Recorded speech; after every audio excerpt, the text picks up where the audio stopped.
This podcast discusses a non-stop, thrilling adventure fantasy series set in the brutal and competitive world of a military college for dragon riders, which includes potential spoilers for all published material. This episode includes elements regarding war, death, perilous situations, injury, and explicit language. Listeners who may be sensitive to these elements, cross the parapet at your own risk and prepare to enter the Wing Readers.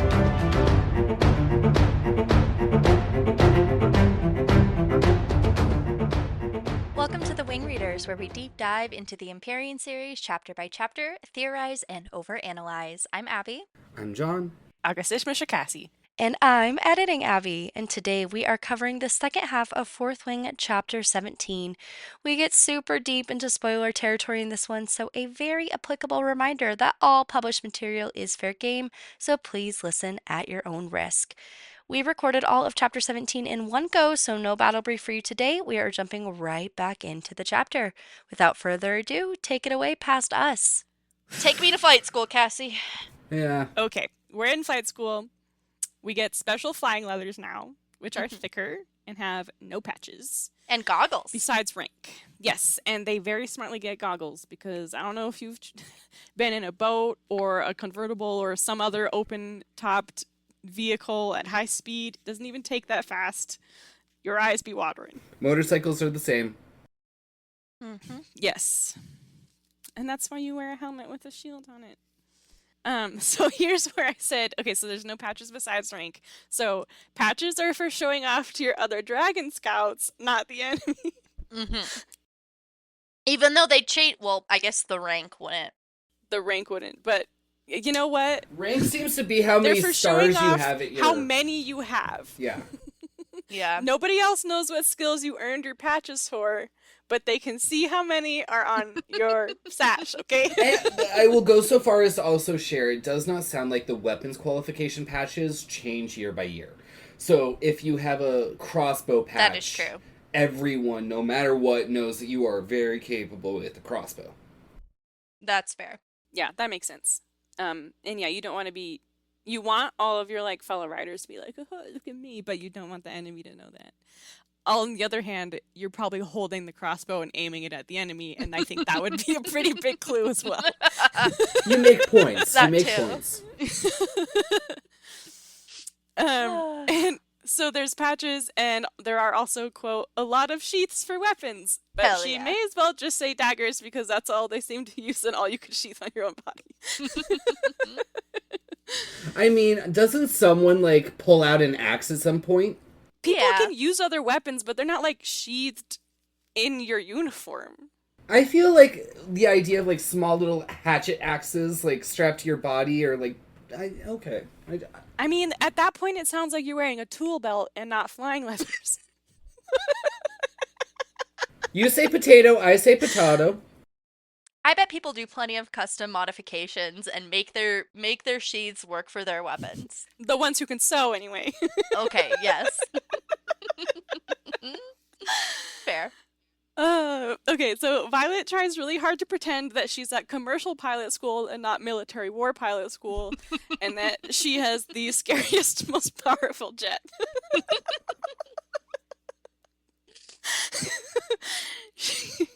She notices everyone giving nervous glances at Tarn, and she doesn't blame him. She thinks to herself that his bared teeth would make her back away too.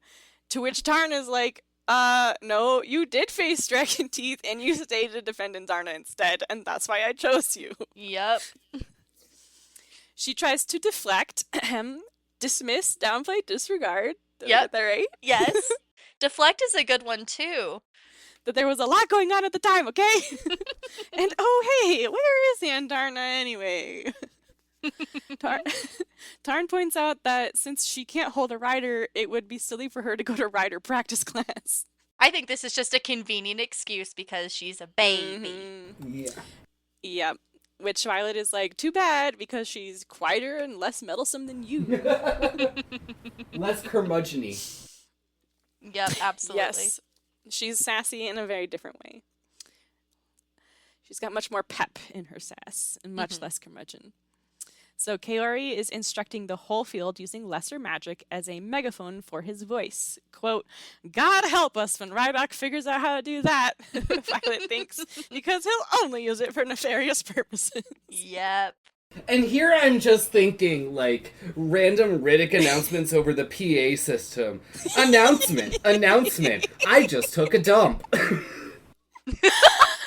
Or like doing, did your guys' schools, like middle and high school, have like the morning announcements where like a couple kids were in charge? Yep. Yes. And they just let the wildest things go on there sometimes. Yeah. And Yeah. I'm picturing him being in charge of that now. Yeah. Oh, Except I for there's love no that. video, it's just the yeah. Oh, we never had video. We were just. Yeah, we had TV screens. My middle school actually had a green screen. My school started doing video, but we only did video once a week because we only had homeroom once a week. We didn't have a homeroom class that was separate. We just had like whatever our first period was homeroom. Same. Yeah, and that's for some reason my school had this weird thing where on Thursdays, I think it was Thursdays, like around lunchtime, everybody went to their homeroom class and attendance was done and they played us class announcements and like it was supposed to be a here is your school admin announcement period of the week. But it really wasn't. The number of times that I spent the entire time of homeroom down at the coffee cart getting beverages. We'd walk in, look at our guy who was like my homeroom teacher was the shop teacher, and my friend and I would look at him and go, "We're here. We're gonna go get coffee." And he went, "Great, see you later." I think our announcements might have been actually in second period. Weird. Yeah, and this was like they did like that was I remember we had video announcements for that one, but then every other day we had just PA announcements. I can't even remember what were on these announcements besides like I guess if there was stuff about like, hey, remember to get your tickets for the dance or like remember to vote for president or something. Yeah. I don't know what We they had were telling announcements us literally day. every day. What were they fucking telling us? Lunch? I don't know. Every day they announced No, lunch. they didn't tell No, us. We that was had not like on there. 30 different options for lunch every day. There's no way. Oh, I never ate the school lunch, so I don't even know what they gave people. that I was gonna say ours always had lunch on it. Ours always had dances, school plays, any sporting event. What else? Oh, they might have told us who we were playing, or I think they gave like announcements about like if a playoff went well or something. They never announced swim team. However, Yeah, I was gonna say I don't know, when the man. when the football got going well enough, they just held a pep rally. oh well, they did that too. Yeah. And then we all got to skip class, which is great. I think this is unrelated, sort of. We're so far off topic. I know. Well, it's on the topic of announcements, and I guess it's sort of on the topic of romance, so it's tangentially related. But I remember when I'm pretty sure that this happened, and I'm not making this up. What a way to start a story. Credibility, I'm max. pretty sure that so I had my first crush sophomore year of high school, which was really late, and so everyone made a huge deal about it. And I'm pretty sure, like, even people that I was like acquaintances and classmates, like people that I liked but like weren't in my friend group, like knew about this somehow. And he was on the announcements once. Like he wasn't one of the normal people. He was just on there once, like to talk about soccer, maybe. I don't know. And one of my like friendly acquaintances who I'm still like vaguely, friends on Facebook with, but we never talk, kind of a Sure. thing. She like looks over at me and she's like, "Is that him?" I was like, "Well, I can't say no, obviously, but like, I don't want to confirm for you in front of everyone." So back to the text. I noted that in this sentence she says "God help us" instead of "gods." I'm guessing a typo. Interesting. And Yeah, probably typo. yeah, that feels like an oversight, but I just thought that it was interesting. Well, that actually reminds me of another typo that I totally forgot to call out. So hold on a second. And this is one that is confirmed by Rebecca to have been a typo. So Oh, okay. when they're discussing Jack and Jack's dragon, in this chapter, they call Jack's dragon a her It's a or he. she. I don't Oh, remember. I did notice that it was a her, and I was like, that didn't feel right. I thought it Yeah. was. Beta's I've And always foot. Kate, pictured it yeah, as male. yes. But in my headcanon, his dragon is actually gender fluid. So, Mm. anyways. Excellent. So back to Kaori. He is explaining that this class consists of 92 riders, making it the smallest class ever, even though there were 101 willing to bond, plus Tarn, who didn't think he was willing but bonded anyway. That leaves 41 unbonded riders who would literally kill to be in the position to take flight lessons. And Yes. notably, 10 dragons that didn't bond at all. Yes. Well, we do know that at least one lost their rider as they were. Well, Not yet. Trina's. That's coming up. Well, No. I'm oh no, talking you're about. right. Trina didn't make it back. Yeah. Yeah, during threshing, yeah. she fell off the back of a dragon. So, I mean, at that point, the dragons might be like, I'll try next year. Whatever. Or they're just gonna keep an eye on the other unbondeds and see if anyone strikes their eye, Yep. strikes their fancy. Mm-hmm. And not to diss anyone's relationship, but the dragons just aren't that attached to you yet. So if Except you for- do badly, Except for Tarn, because Except for he's Tarn. doing everything for Yes. Violet. So if you do badly on your first ever flight where you don't have any skills yet, they might just let you die in favor of one of those other guys. Mm-hmm. Yep. And this is his pep talk. Him and Zayden. Well, again, pep talks don't need to be positive to be motivational. I know. I'm just like, I get this is a necessary information. So today they're gonna have to mount. The dragons will do their pre-recorded roller coaster routines, and then all the riders have to do is stay on. Both of Violet's worst dragon skills, especially while her ankle and arm are still injured because she won't get anything mended. And I just want to can't she just go get mended in secret, and just Be suddenly like, wow, be able to walk I healed better? so fast. Yeah, look at me, I healed so fast. Better than just limping around for several weeks. Yeah, I don't know. Devil's advocate. Our girl Violet. I happen to know that someone gets injured frequently and is just used to living in pain and injury. All of the sudden, every injury is miraculously healed within a day. I wonder what they're doing. Yeah. But if she just got it healed immediately, then no one would have had to know the extent of how bad it was. Yeah, but everyone on that dragon field would have seen. That's the sad part, is the second she slid down Karen's leg, everyone knew she was injured. Yeah, but again, I still don't think that it should be a problem. Get it healed, limp, fake limp for a little while, and then, just pretend it healed quicker. I don't know. Or don't pretend at all, just get fucking mended. Yeah. Leave her arm injured and just heal the ankle. I don't know. Would anyone else just deal with a broken ankle for, Well, it's just sprained. or a sprained ankle? I mean, not just. I don't want to minimize that because sprained ankles suck, but Yeah. it's not broken. So Tarn makes his leg a ramp, just like before. Violet succumbs to some internalized ableist thoughts about how accommodations imply weakness and inferiority. We Yep. love a binary that always has to map onto good and bad. And it's even worse somehow because it's the baddest baddie of the dragons that must make the accommodations for her. Mm-hmm. Tarn tries to cheer her up, saying it's for his own sake because he doesn't want her climbing him with daggers. He also uses the same magic energy seatbelt trick as before, which will guarantee that she won't fall off and also that she'll feel incompetent. She still frets that she's going to fall off, and the fact that they launched second of all the dragons means that everyone will have a clear view of it. Tarn says that the only reason they didn't go first was in deference to the instructor and his dragon. Very humble.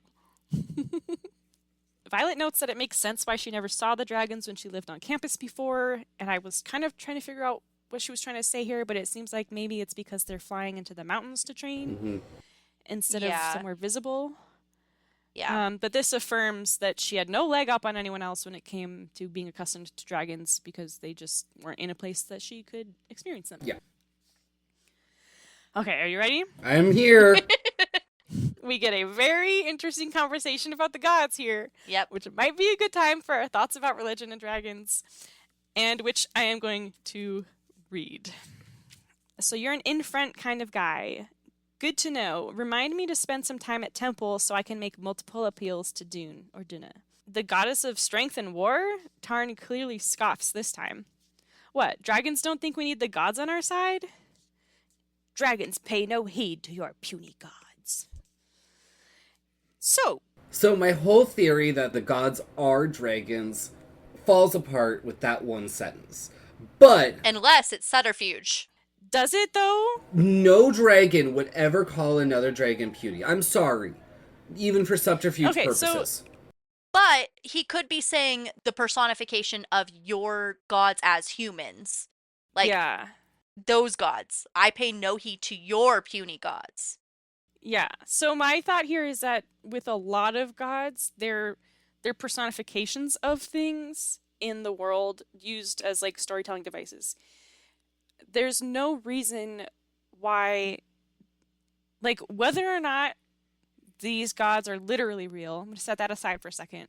Mm-hmm. There's no reason why the humans a really long time ago couldn't have looked at a set of, like, maybe the heads of each dragon clan or something and said, wow, those guys are really powerful and magical. They must be gods. And then developed this whole mythology out of it that has kind of taken on a life of its own at this point. Mm-hmm. There's no reason why those dragons that they were based on couldn't still be real. Or it could be that the gods are the first 7 riders of dragons, and dragons see no issue calling the first riders puny because all humans are puny. They're humans. Yeah. Yes, yes. I like both of these ideas. I have a third idea that I don't have a lot of faith in, but it is an idea. So it seems that all of the dragons do not have knowledge of the Irids. Like, it's been forgotten. Mm-hmm. It is not something that they know. Either because I don't think it would be forgotten necessarily. I feel like there's got to be some sort of magical intervention there to like make them forget. Yeah, it's but been like 600 years. I could imagine if that information's not being like passed down generation to generation and they're not experiencing it, like yeah, but maybe I don't dragons know. are better than humans, but information gets lost so easily if it's not actively being transmitted between generations That too. over So a long period of time. yeah, so it could reason that the knowledge of the dragons as the gods has also been lost to Mhm. time. So the humans have kind of kept them alive in a sense, albeit in a human form. And so the dragons do scoff at the idea of the gods because they only know it as a human. Folklore. Mm-hmm. Yes. Mm-hmm. Remember how we were talking about folklore the other day, John? And folklore is how we remember our history. Remember Papa Sorengale. Yeah. Mhm. Yep. Anyway, enter theology. I still am on the bandwagon. The dragons are the first dragons and the first riders are directly interconnected with the gods. Mm-hmm. That's my headcanon period the end. I know I'm very stubborn on this one, but I've seen too many I've seen too many little openings in the story here for Easter eggs that I just can't accept that she's not doing this on purpose. Yeah. Do we get any estimate of how long there have been dragons and riders? No, because we don't have a confirmation. Because okay, so let's talk about a number of different things here. Thing number one, the story of the Barons, the fable of the Barons, tells us that the first rider was actually one of the brothers, right? So the fable of the Baron actually throws the idea of the first riders out the window entirely. I'm just saying, the Bible has 2 different Genesis stories. Yeah. Yes. We know that the canonical first riders, according to Navarian history, which include Lyra and the other guy, Um, Warwick, Lyra and Warwick, because they steal those are the journals that they steal. Mhm. We know that they were around when the wards were put up, and the wards were put up sometime around 600 years prior to Violet. I would also comment on the fact that for the wards to have gone up, an Irid had to contribute. Yes. So the Irids departed the continent less than 600 years ago. Which is not that long in terms of mythology being developed and altered and passed on. Especially Right? with how old dragons can get. But that's where I'm at, is like it's hard to believe that the dragons didn't pass on the knowledge of the Irids to each other at the very least. Because if you think about it, dragons live for 200 years. If we have overlapping generations, there were 6 generations of dragons between the wards going up and Violet Sortingale. And Yes. 6 generations is very different than the 60 generations that went through, or like the 30 generations that went through the human race at that same time. 30 generations can rewrite history, 6 can't. Well, I would say it would be like 3 generations because we know that Taryn is 100 and he's middle-aged. This is where I'm using an overlapping generations idea where the next generation. When did the new generation? When do you lay eggs? It's not about when you die. Yeah, when does the next generation show up in your timeline? And so you're 30-ish and you're having children now. Oh, I see. Okay, I get it. I get you. And so every 100 years says that a new generation marks at the century mark for dragons. Gotcha. Okay. Overlapping generations also happens to be a very interesting macroeconomic model that has tortured me for the last year. But I have kind of had this weird struggle in my brain where I'm like, how can the Navarian dragons not know about the Irids when an Irid was instrumental in firing the wards? I think that there had to be some sort of, I mean, the Irids say like we are magic. I don't know. I feel like to protect themselves, they somehow mess with the memory of the other dragons. Maybe.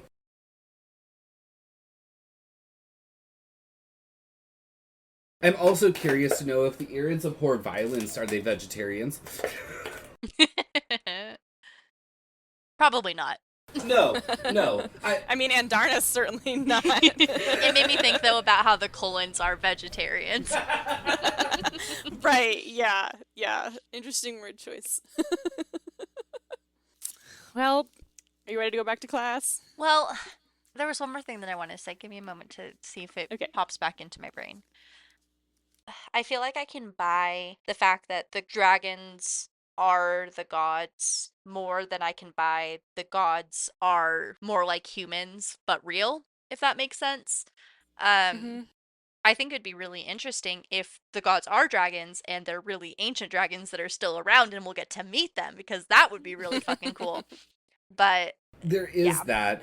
I like part of what comes to my mind is the first 6 writers were the first 6 to basically make a human dragon pact that would last beyond their lifetime.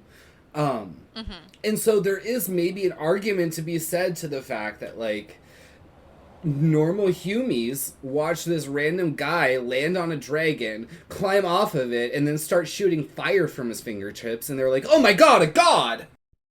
Yeah, absolutely. Yeah. Absolutely. And then it's the whole question of like, okay, well, what were their signets that would correlate them with these different realms of power? Mm-hmm. Now that... And I don't think we have time for that right now. Because, like, I like the idea of my whole hold on, I need to bust a notebook out. I know this theory and I like this theory a lot. My But- only thing here is like I feel like the gods are talked about as if they're older than just the first writers. Even the dragon bonds. Especially when you consider the goddess or the Temple of Dune, like the way that the Isle of Dune and the Temple of Dune in particular seems to have way more history to it than we already are giving it. So it feels it feels easier to me for because dragons probably maybe existed before anyone rode them, so it Most feels certainly. plausible to me that a really long time ago some dragons were really cool and deified, and that's the mythology we're still working with. And then we also get this cool history knowledge, like historical stuff of the first riders as a separate thing. Maybe there were some secret first riders way, way, way back that we forgot about before our current real I mean, first riders. you could look at the folklore and the brothers, and that could be a whole other subset Yeah, of because who that also feels knows. older. And we know it's mentioned somewhere in, I think, an epigraph that the first six riders are not the first humans to attempt to ride dragons. They're just the first six to survive. That we know of. And so, like, that's where I'm like, are they the first six? Okay. Or are they the first six that got this bond where dragons continued to bond after them? But going back. Or is that just what they said? Yeah. Yeah. Going back to it here really quick, if the gods did line up with signets, and this is a fun one I haven't done yet, so we're going to do this one live here. First and foremost, I have always said that Amari, the queen of the gods, is associated with the Irids. I don't think that the Irid that fired the Basgiath wardstone was bonded. I think it agreed to fire the wardstone as this is the last thing we're doing for you, and then we're gone. Agreed. Yep. And so everyone else talked about, like, the seventh that was so crucial and led us to victory, and everyone else just canonicalized it into the queen. Blue is Malik, death in my mind. You're gonna love this one. I think that this is precognition. Okay. Like he knows when you're gonna die. Or how to make sure you die. Or how to prevent you from dying. I like that. And I say this because we have two blue dragons that we're familiar with. We've got Sagael, and then we've got Arik's dragon. I don't think death is going to line up with shadows. Maybe it does. But I think that precognition lines up better. Dune is lined up with war. I say this is the black dragon. This is our lightning wielder. Mm-hmm. I mean, we have Tarn Naturally. and Violet, so that seems pretty straightforward. Yeah. Yep. Hedion, wisdom. And this is where I was like, is wisdom precognition? But it doesn't really feel like a true green trait. I think that Hedion and wisdom are most likely aligned with the natural bending. Like, for lack of a better phrase, the bending signets. Your airbender, firebender, waterbenders. Okay. Zinal, luck. This one here, I think, lines up with the secret signet from Heaton that we haven't had confirmed yet, which is the ability to manipulate the luck of a situation. I don't know if I've heard this one. At the beginning of Onyx Storm, when Imogen... Was that Heaton? Yep. At the beginning of Onyx Storm, okay. When Imogen and Violet are heading down to interrogate Jack Barlow for the first time, Heaton and Bodhi, I want to say, are playing cards. Mm-hmm. And Bodhi remarks that Heaton always wins. How can he be so goddamn lucky? And I'm like, secret signet. Okay. I'm sniffing what she's pouring. And what color dragon would that go with? Orange. That's what I thought. Okay. Loyal, love, red, Mm-hmm. Passion. distance wielding. Why? What is going to drive you to a need to just literally blip across space and time more than the need to be with the people you love? And notably, because I'm saving the signet that would normally fit there for the last god that we haven't talked about here. And this is technically the unconfirmed god that Rebecca Yaros threw in an epigraph but has not confirmed is actually a god. Crichton, the god of healing and life, who I associate with the brown dragons, and those are our menders. And so by this logic, the first six included a mender, a lightning wielder, a distance wielder, I'm double checking myself, a luck wielder for lack of a better phrase, a precog, and then some form of very powerful base bending. There are some that I Again, like more than others. that was off the top of my head. I did not plan this. All I'm going off of here are my notes Yes. for colors, dragons, and godlings. Okay, so Isn't Mama Sorrengail's dragon brown? Mama Sorrengail's dragon is brown. So is. Okay, no, I'm about to. We're gonna have to fact check me if I'm not careful here. Um, I'm on it. thank you. Editing, Abby. Because I was about to say Dane's dragon is a brown, but no, we had this His conversation is last red. time. Mm-hmm. There are other browns that we've heard of, but Mama Sorrengail's would be the most prominent brown. Doesn't Ridoc have a brown dragon? Riddix is. I guess I don't know. Brown swordtail. Really? Mm-hmm. So, okay, while you guys are doing your little look at your screens thing, there's this Rebecca Yaros video out there that says in the next book, Riddick is going to go through a massive amount of personal growth. And so, Really? lining Okay. up the fact that Riddick isn't bonded to an orange or a red, he's bonded to a brown, which is actually considered to be one of the more discerning. Blacks are the most discerning, greens are the most cunning Logical. or logical. Blacks are cunning. Sorry. Browns are the. No, we just don't know anything about the Browns, right? We just don't have anything for the Browns. Yeah, not really. Yes. I am getting to it right now. One moment. And so, yeah, in my mind, for some reason, Brown has always been aligned with not the most wise, but the most seasoned, for lack of a better phrase. I don't know the right way to phrase that. Okay, so running through it, blacks are known for being the rarest, the smartest, most discerning, and most cunning, which makes it impossible to outsmart them. Planners, and then blue dragons are known for their size, being the most ruthless, intimidating. Greens are known for their intellect and rational countenance. Brown dragons, yes. It says it is advised to never show trepidation to a brown, and they are known to be loyal. So, the loyalty of Riddick. And then orange are the most unpredictable, and red are quickest to temper and most violent. Yeah.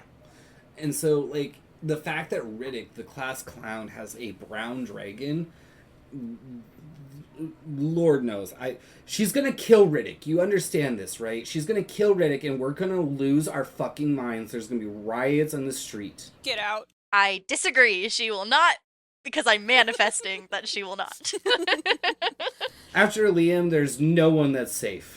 But Liam was already perfect. That's why he had to die. So what Yeah. happens when our imperfect guy finally becomes perfect? Anyway, He sorry. won't. Do these like original signets sort of thing not have to line up with current ones?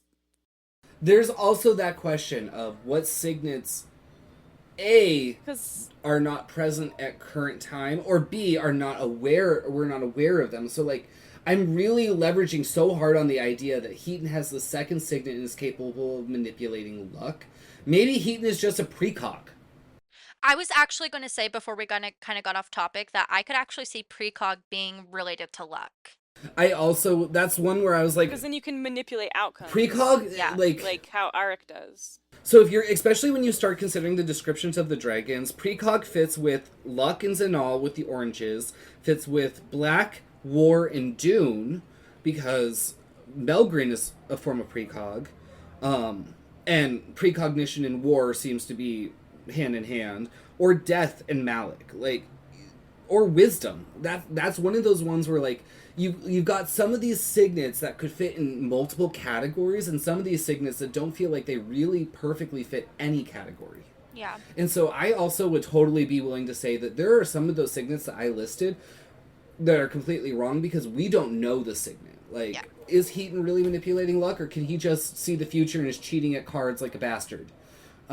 Or is he just lucky and doesn't necessarily have a signet relating to it? Like that's also a possibility. He could just be favored by Zanal. Or are the gods real? John, He's got the hot hands, John. Like, He's cheating.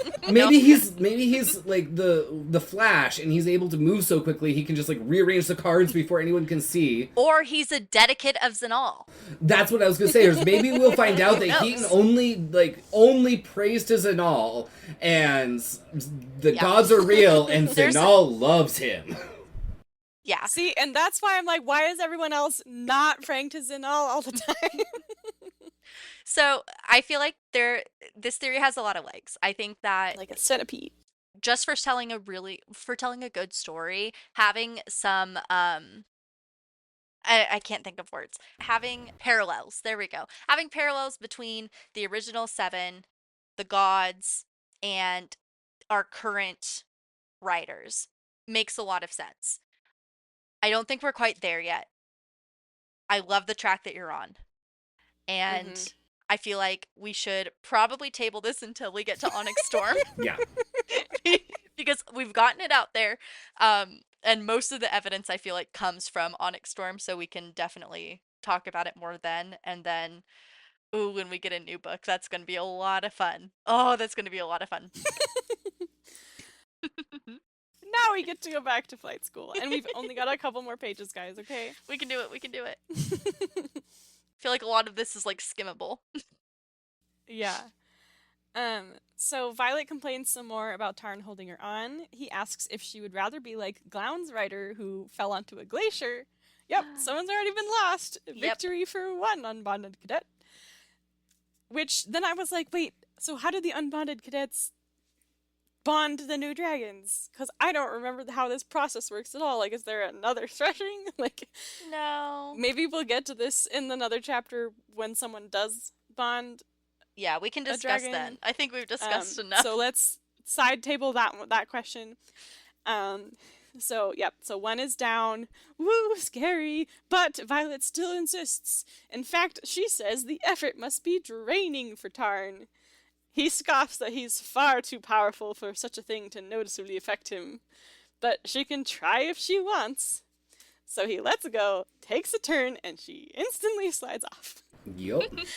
Really quick, there's one really important thing that it got overshadowed by the gods conversation that I just need to bring up. So, going back a little bit, just before she's saying, you can't hold me the entire time. She says, he holds me there through another climb and even a near spiral of a turn, and I can't help but notice that he's taking everything Kaori is doing and making it harder. Yes. And we're going to get a little bit more a little bit later with Dane. Mm-hmm. We'll get there when we get there, but I just want to point that line out. Yeah, so Tarn took the pre-recorded roller coaster routines and amped them up a little bit. I wonder why. But Violet still, she's like, no. So she falls off. He catches her in his claws, like during threshing again. He's so annoyed that he mentally yells at her in dragon instead of English.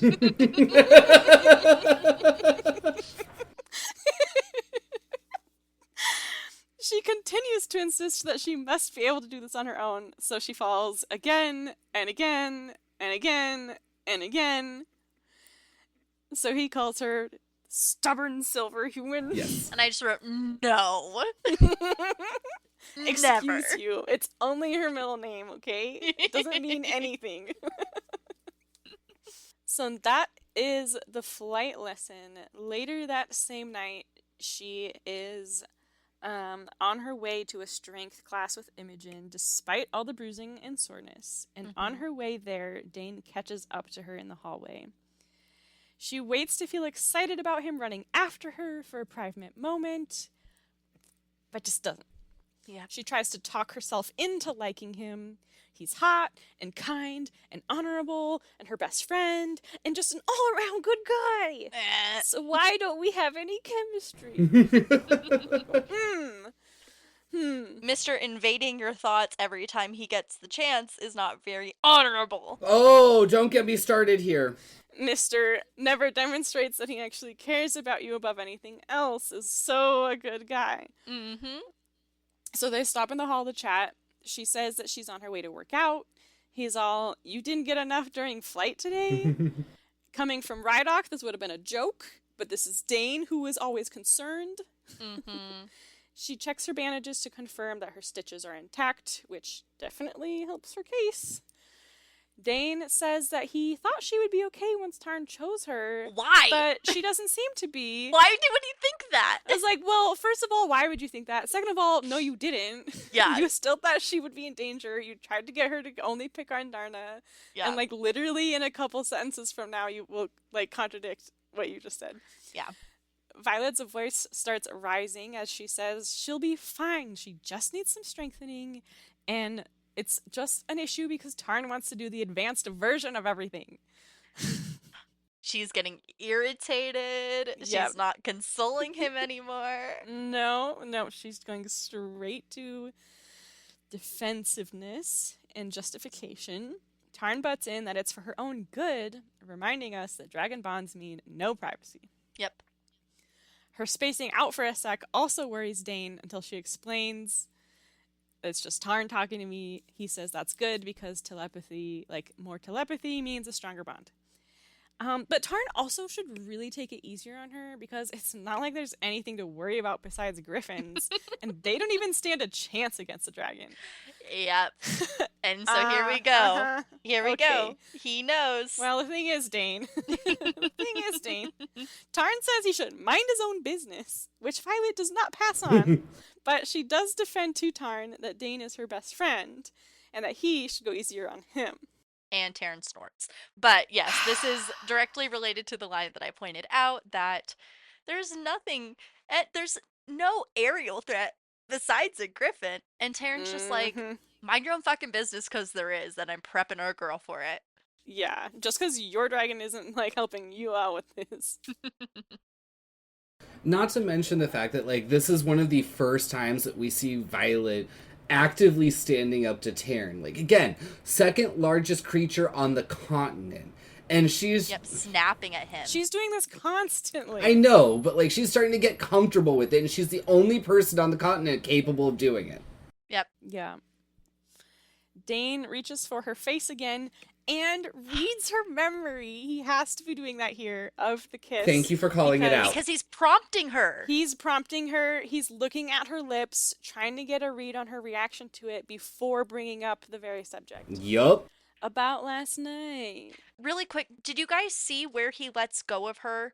The only thing It's that I when see he- is later he says he rears back because there's no mention. But if he's actively Yeah. reading her this whole time, then it doesn't make sense with his reaction. I don't think it's the whole time. So he reaches for her face. Mm-hmm.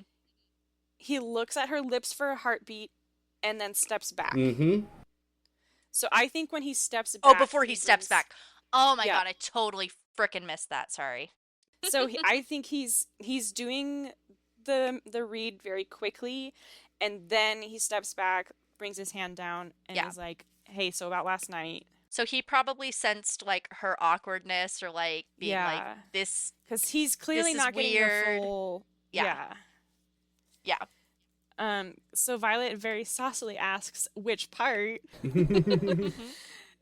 That bonding Taryn would get her killed via the connection to Xaden, which is the clear contradiction to his assertion that he thought she would be safe after bonding. Yep. Or the kiss. And we know it's the kiss because of his body language. He says it should not have happened. Violet immediately feels relieved. They reassure each other that they're still best friends. Violet, in her relief, thinks that he's friend-zoning her and she doesn't have to worry about it. Mm-hmm. Which she doesn't realize is what she wants. But actually, this is about the rules again.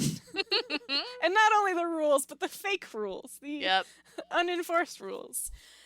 It's not that I don't want you, he says, but the chain of command. She says, quote, "It shouldn't matter to me that the only reason he isn't pursuing me is rank. And it honestly doesn't, because she doesn't want him to pursue her at all anymore. Yep. Quote, but it definitely makes me lose a little respect for him, which is something I never expected." Mm-hmm. So now she's approaching the same page we're all on about Dane. Yep. She's having the conflicting feelings about wanting him to want her and to break the rules for her to show that, and also not wanting him precisely because he won't break Mm-hmm. the rules, which aren't even the rules. They're just recommendations, and everyone else is disregarding them anyway. And going back a little bit where he says, "You know how hard I've worked to be a squad leader. I'm going to be a wing leader. I can't have this, like marring my chances." Meanwhile, Rhiannon, who becomes the Right? squad leader, It's From just the screwing get-go. all of them. Okay, but and you know notably, she's going to be a wing leader. notably, Rhiannon isn't sleeping with anybody that's below her years. Well, It's there's not no like one Rhiannon's yet. sleeping with first years next year. Yes, but when she's a squad leader, isn't that when she? Oh no, she sleeps with Ridoc before she becomes a squad leader, huh? Yeah, no, she like Sawyer. All of these bouncing arounds are before she becomes a squad leader, and nothing says that a squad leader is incapable of sleeping with another second year from a different squad, let alone a different wing. It's the chain of command. Like if Stallone Sure. and Rhiannon took up and were shacking together all first year, everyone would be like, "Oh, Stallone's just getting through because Rhiannon's sleeping with her." Well, yes. Which is, like, But kind of again, I fair, don't but think it would take away her chances of. No, I'm just saying. Yeah. Rhiannon technically doesn't put herself in this situation, as far as we know. Okay. because, like, Dane could even be like, hey, we can't kiss again, but I don't regret that I did it. Mm-hmm. And he's not even taking that tack. He's saying it It should shouldn't have have never happened at happened. all. Yeah. Which is just, like, what a way to be like, hey, I love you, but actually not that much, and this other thing is my priority. Yeah. Which is not how you win the girl. Yeah. Right as Dane begins to fantasize about different circumstances that would allow him to pursue her, Imogen breaks in that Vi needs to get her butt in the gym now. Thanks, Dane Imogen. is Yep, he is shocked, but Imogen doesn't give him any time to object. They enter the weightlifting room where Garrick is training one of the first-year marked ones. Imogen says, "Don't worry, there are only 3 of us," which which would be illegal outside of this sparring context, and maybe having Violet there as a non-marked one also gives them a little bit more cover. Well, especially because they can claim to be like 2 groups of 2. Yeah, Yeah, exactly. But Imogen is the only one Violet is worried about, which earns a genuine laugh from Imogen. They get started on Violet's weak ass in her thighs, since her ankle and her arms are too injured. Villain, Violet tries to get Imogen to admit that she's only doing this at Zayden's behest, to which Imogen says, "One rule, you cannot be on a first name basis with your ringleader, nor can you ask me about him." And Violet's like, "That's 2 rules." Violet concludes from that reaction that they are for sure lovers, and she does not have any feelings about that. Nope, no jealousy. Definitely not jealous. Yep, she's like the only way that she could be this loyal to Zayden is if they're lovers. And I'm like, nope, he's just leading the charge of the revolution, baby. Yeah, because it's definitely, there's no feelings for Garrick over there. Nope. None at all. None. And his shoulders that should take up 2 seats, as I think we skipped over that. Oh my gosh. Where it says Garrick, whose shoulders look like they should take up at least 2 seats. Yep. So Violet's got that, that tight bitterness in her chest. It's something else. Mm-hmm. And I said that it's very fun that Violet is working on the thigh press machine while thinking about Zayden and Imogen and not feeling anything. I love that. Because the last line, or the very last bit is that Imogen pulls a lever that activates the machine and separates her thighs. Damn. Just slams them open. Just the way I like it. She needs that strength for some other things. Amen. And that is finally the end of our chapter. This is going to be another 2-parter, I feel like. Yep, it's going to be a This was a long 2-parter. one. Of course, a lot of little like dead space and some tangents get edited out if it's like completely irrelevant. Not many do. We are at 2 hours and 38 minutes of recording. Yeah. So. Yeah. Although we did start recording at like the 10-minute mark, or like we started the episode at like the 10-minute mark. So take 10 minutes off of that for. Yeah. Yeah. I feel like this always happens when we record late. We just lose our minds. So we're like in our own little world. There's like nothing else that we are paying attention to. Like, I mean, there's nothing outside my window. It's just black. Yep. No further responsibilities for the day. We're just tired. So man, I don't have any thoughts. I don't know about you guys. I think that No, I'm so thoughtless. Empty. Void. I am a shell of who I once was. Okay, well, after that lengthy recording session, I had a blast, you guys. This is great. Thank you for. I assume all the kiddos made it to bed fine. Yeah, they're in bed, and Tyler, when he looked at me like I was crazy when I was talking about relics on dicks, that's when they were both in bed. So yes.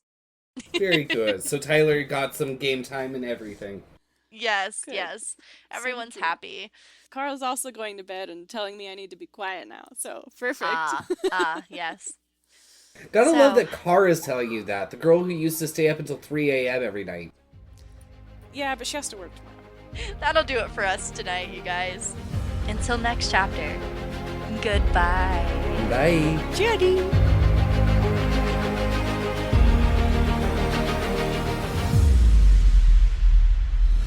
Thank you so much for listening to this episode of The Wing Readers. You can follow us on Instagram, TikTok, and Blue Sky at The Wing Readers, or you can send us an email at thewingreaders@gmail.com. It would mean the world to us for you to subscribe and rate us on Spotify or Apple Podcasts. New episodes drop every Tuesday. We'll see you in Chapter 18.